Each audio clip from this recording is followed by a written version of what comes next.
Bonjour à tous, bienvenue selon le jour de ton miracle. Alors pour ce mois de juin, je voudrais honorer une personne que j'aime beaucoup, une personne qui m'est précieuse, mais qui malheureusement est mise de côté ou même est ignorée dans certaines églises, par certains croyants, par certaines personnes. Certaines personnes disent de lui que c'est une puissance, d'autres pensent que c'est une émotion, une sensation, mais il y a aussi une autre catégorie de gens qui croient en lui, mais qui ne font recours à lui que lorsqu'ils sont dans un lieu de culte.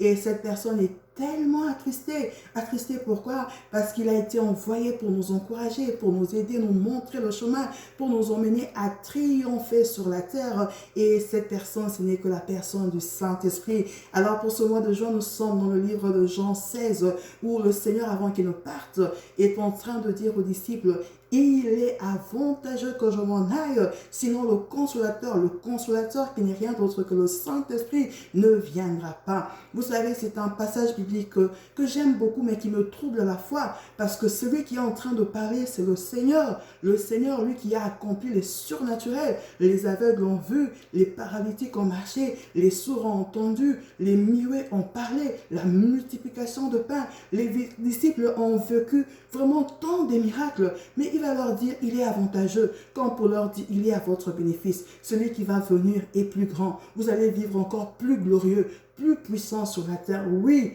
je voudrais te rassurer. Ah, si tu laisses la porte ouverte au Saint-Esprit, il va éblouir ta vie. Une vie chrétienne sans le Saint-Esprit est une vie chrétienne fade, est une vie chrétienne morte.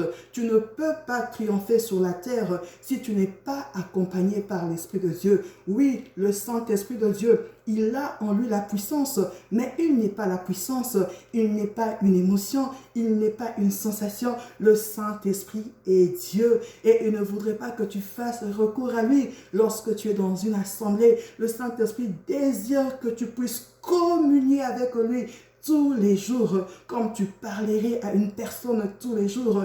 Il veut te montrer des choses, il veut te donner des orientations, il veut te donner des innovations, il veut t'emmener à résoudre les problèmes que tu es en train de traverser en cette période. Il veut te guérir de cette maladie que tu as. Il veut ramener la paix dans ton foyer, il veut ramener la paix dans ton couple, il veut te faire énormément du bien. Vous savez, j'ai dit, les disciples, ils ont vécu, ils ont palpé les miracles. J'aime beaucoup leur temps, mais j'aime encore plus notre temps. Les disciples étaient avec Christ, mais nous avec le Saint-Esprit. Christ est en nous. Vous savez, le monde aujourd'hui, partout où nous pourrons nous trouver dans le monde peut voir Christ parce qu'il vit en nous. Vraiment, en ce mois de juin, je prie que le Saint-Esprit de Dieu vraiment puisse chambouler ta vie. Je prie que tu aies la révélation du Saint-Esprit. Je prie que le Saint-Esprit emmène le réveil dans ta vie spirituelle. Je prie que son souffle puisse apporter le surnaturel.